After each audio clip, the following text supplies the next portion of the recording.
प्यारे दोस्तों, शुभकामनाएं। कैसे हैं आप लोग? आज हम एक बार फिर आपके बीच में राजस्थान की जो सभ्यता स्थल है उसकी ट्रिक्स और कुछ महत्वपूर्ण तथ्यों को लेकर के आपके बीच में उपस्थित हैं। तो दोस्तों, अगर हम लोग ट्रिक्स की बात करते हैं राजस्थान की सभ्यता स्थल को याद करने में और उसकी खोज किसने की थी उसको याद करने में, कई बार हम लोगों को समस्या आती है और ये प्रश्न प्रतियोगी परीक्षा में पूछा जाता है। तो यहाँ जब हम लोग देखें तो सबसे पहली ट्रिक्स जो है वो है काले घोष का लाल थप्पड़ खरे को पड़ गया, यानी कि कालीबंगा की सभ्यता। कालीबंगा की सभ्यता की खोज किसने की थी? अमलानंद घोष ने, ठीक है। तथा इसका उत्खनन किया था बी लाल, वी के थापर तथा एम डी खरे के द्वारा। तो ये हो गया काले घोष का लाल थप्पड़ खरे को पड़ गया। उसके बाद में फिर अपन लोग जब देखते हैं दोस्तों, तो इसमें रतन चंद्र अग्रवाल जो है उन्होंने किसकी खोज की थी? तो रतन चंद्र आहड़ में 9 बार गणेश के साथ बिक गया, ये इसकी ट्रिक्स है। तो रतन चंद्र अग्रवाल ने एक तो आहड़ की सभ्यता की खोज की, ठीक है। उसके बाद में जो है वो नोह भरतपुर की सभ्यता की खोज की। उसके बाद में गणेश्वर सीकर की सभ्यता से संबंधित है ये, और उसके बाद में जो है बीनमाल जालोर की सभ्यता से संबंधित है ये। उसके बाद में फिर जब अपन लोग आगे देखते हैं तो मिश्रित तिल खाकर बालक बिगड़ गया। तो मिश्रित तिल में वी एन मिश्र, तो ये जो वी एन मिश्र है उन्होंने किस किस सभ्यता स्थल से जुड़े हुए हैं? तो एक तो तिलवाड़ा बाड़मेर, उसके बाद में जो है बालाथल की सभ्यता से जुड़े हुए हैं। उसके बाद में जो है अगर अपन लोग देखें तो बागोर की सभ्यता से जुड़े हुए हैं। उसके बाद में देखते हैं अपन लोग शिंदे की लाल शाल गिली हो गई, तो शिंदे, ठीक है। तो वी एस शिंदे ने जो है वो किसका, उसके बाद में बीबी लाल, और बीबी लाल के बाद में फिर जो है वो ग्रेगरी पोशाल, इन्होंने किस सभ्यता की खोज की थी? गिलुंड की सभ्यता की खोज की थी। उसके बाद में है बेठ दया नीले केश लेकर, तो बेठ दया नीले केश लेकर, तो इसमें बेठ से मतलब है बेराट की सभ्यता, और बेराट की सभ्यता की खोज की थी दयाराम साहनी, नील रतन बनर्जी तथा कैलाशनाथ दीक्षित ने खोज की थी। तो इस प्रकार से ये 5 जो है वो ट्रिक्स है। हमारी पहली ट्रिक्स कौन सी है? काले घोष का लाल थप्पड़ खड़े को पड़ गया, यानी कि कालीबंगा की सभ्यता की खोज जो है वो अमलानंद घोष ने की थी, तथा बी लाल, बी के थापड़ तथा एम डी खरे, इन्होंने जो है वो इसका उत्खनन किया था।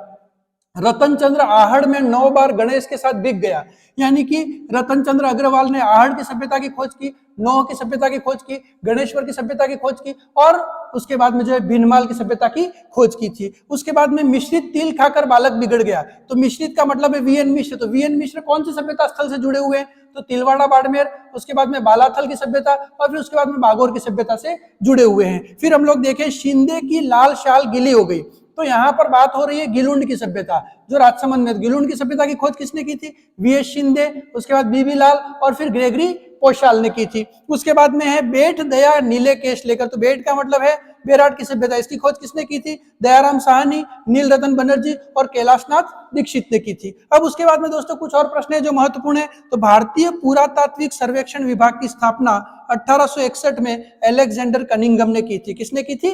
अलेक्जेंडर कनिंघम ने भारतीय पुरातात्विक सर्वेक्षण विभाग की स्थापना की थी। और राजस्थान में अगर अपन लोग देखें तो पुरातात्विक सर्वेक्षण का कार्य सर्वप्रथम किसने शुरू किया था? तो ये शुरू किया था 1871 में एस.सी.एल. कार्लाइल ने, ठीक है। तो 1861 में अलेक्जेंडर कनिंघम के द्वारा भारतीय पुरातात्विक सर्वेक्षण विभाग की स्थापना की गई थी, तथा राजस्थान में पुरातात्विक सर्वेक्षण का कार्य सबसे पहले एस.सी.एल. कार्लाइल ने 1871 में शुरू किया था। उसके बाद में एक कार्य हुआ था दोस्तों, जो इंपॉर्टेंट प्रश्न आरएस में बना हुआ है, a survey work of ancient sites along the lost Saraswati river. कौन सा कार्य है? A survey work of ancient site along the lost Saraswati river. इस पर कार्य किसने किया था? ऑरेल स्टेन ने किया था। किस पर किया था इस पर कार्य? ऑरेल स्टेन ने किया था। उसके बाद अपन लोग देखें तो प्राचीन शिलालेखों में आहड़ को क्या नाम दिया गया है? ताम्रवर्ती नाम दिया गया है, तथा 10वीं और 11वीं शताब्दी के अंदर आहड़ को आघाटपुर, आघाट दुर्ग और धूलकोट के नाम से जानते। तो आहड़ को किस नाम से जानते 10वीं और 11वीं शताब्दी में? आघाटपुर, आगढ़ दुर्ग और धूलकोट के नाम से जानते हैं। उसके बाद में आहड़ के उत्खनन से प्राप्त एक प्रकार का पत्थर प्राप्त हुआ है जिसको कहते हैं लेपिस लाजुली। ये भी इंपॉर्टेंट प्रश्न जो कंपटीशन एग्जाम में आया हुआ है दोस्तों। तो आहड़ के उत्खनन से कौन सा पत्थर प्राप्त हुआ है? Lapis lazuli. और ये जो पत्थर है वो कहां से प्राप्त हुआ है? तो ये पत्थर जो है ईरान से प्राप्त हुआ है, यानी कि ईरान का ये पत्थर है जो यहाँ से प्राप्त हुआ। उसके बाद भाबरू शिलालेख की अगर अपन बात करें, जो अशोक का जो शिलालेख है भाबरू शिलालेख, और जो कहां से प्राप्त हुआ है? जो प्राप्त हुआ है आप लोगों के बेराट की सभ्यता से। तो उस शिलालेख के नीचे जो है वो ब्राह्मी लिपि के अंदर 3 शब्द लिखे गए हैं, और ये इंपॉर्टेंट प्रश्न है। कौन कौन से शब्द लिखे गए हैं? बुद्ध शब्द, धम्म शब्द और संघ शब्द। तो बुद्ध, धम्म और संघ ये तीनों शब्द बेराट में बाबरू शिलालेख के नीचे ब्राह्मी लिपि में लिखे गए प्राप्त हुए हैं। राजस्थान राज्य पुनर्गठन जब हुआ, यानी राजस्थान का जब पुनर्गठन हुआ, उस पुनर्गठन से पहले सबसे पहले ताम्र सामग्री की प्राप्ति कहां से हुई?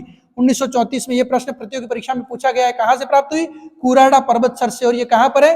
कुराडा पर्वतसर नागौर में है। ठीक है, तो कुराडा पर्वतसर नागौर से राजस्थान के पुनर्गठन से पूर्व सर्वप्रथम 1934 में ताम्र सामग्री की प्राप्ति हुई है। उसके बाद में अपन लोग बात करते हैं अमलानंद घोष। तो अमलानंद घोष ने जो है वो सोथी बीकानेर को कालीबंगा प्रथम नाम दिया गया। क्या नाम दिया है?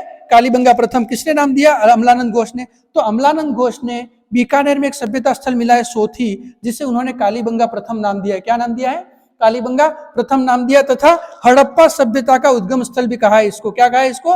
हड़प्पा सभ्यता का उद्गम स्थल कहा है। उसके बाद में अपन लोग देखें तो बागौर को आदिम संस्कृति का संग्रहालय कहा जाता है। बागौर को क्या कहा जाता है? भीलवाड़ा में बागौर को आदिम संस्कृति का संग्रहालय कहा जाता है।